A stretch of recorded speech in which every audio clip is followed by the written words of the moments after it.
Hello friends, அஸ்ஸலாமு அலைக்கும். Welcome back to Mariyam kitchen. இன்னைக்கு நம்ம மரியம் கிச்சனில் என்ன பார்க்க போகிறோம் அப்படி பார்த்தீங்கன்னா, சூப்பராக டேஸ்டியாக கொடுவா மீன் ஃப்ரெஷ்ஷாக வாங்கி இன்றைக்கி நம்ம வறுத்து சாப்பிட போகிறோம். வாங்க வீடியோக்குள்ளே போகலாம். அதுக்கு முன்னாடி நம்ம கொடுவா மீனுக்கு மசாலா ரெடி பண்ணிடலாமா? ஒரு சின்ன மிக்ஸி ஜாரில்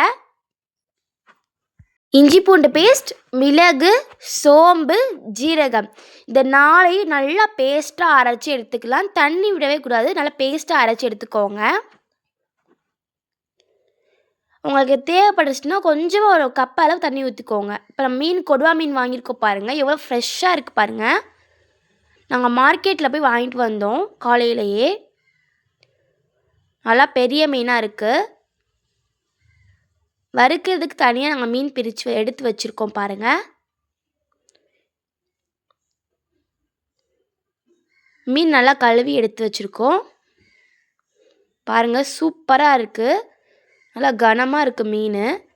இப்போ நம்ம பேஸ்ட் அரைச்சி வைக்கிறதுக்காண்டி நம்ம இப்போ அரைச்சி எடுத்துக்கலாம். மீனுக்கு பேஸ்ட்டு பாருங்கள், இப்போ அரைச்சி எடுத்தாச்சு. அந்த பேஸ்ட்டில் 3 டேபிள் ஸ்பூன் மிளகாய்த்தூள் சேர்த்துக்கலாம்.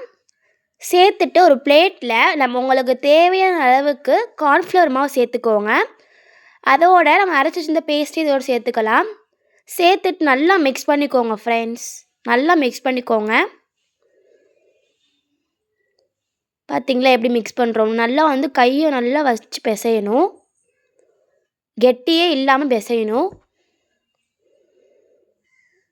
இப்போ அவ்வளோதான், பிசைஞ்சு முடிச்சாச்சு பாருங்கள். பிசைஞ்சு முடிஞ்ச உடனே நம்ம வச்சுருந்த மீனில் நல்லா அப்படியே மெல்ல தடவணும். மசாலா எடுத்து அப்படியே உள்ளே தடவுங்க. இப்போ இதே மாதிரி எல்லா மீனுக்கும் மசாலா தடவி எடுத்துக்கலாமா? நல்லா மெல்ல மெல்ல தடவணும். இந்த மீனில் பார்த்திங்கன்னா அதிகமாக முள்ளே இருக்காது. இதில் இருக்கிற முள் பார்த்திங்கன்னா நல்லா பெருசு பெருசாக இருக்கும். நம்ம சாப்பிடும்போது நல்லா தெரிஞ்சிடும். இந்த மீன் சாப்பிடும்போது அப்படியே கறி சாப்பிட்ற போல் இருக்கும். செம்ம டேஸ்ட்டாக இருந்துச்சு மீன். இப்போ எல்லா மீனுக்கும் மசாலா தடவி எடுத்தாச்சு பாருங்கள். எடுக்க போகிறோம்.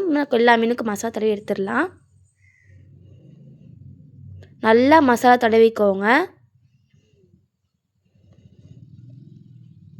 பாருங்கள், நாங்கள் எப்படி தடவுறோன்னு. அவ்வளோதான், எல்லா மீனுக்கும் மசாலா தடவியாச்சு பாருங்கள். இப்போ அதை பொரிச்சிடலாமா?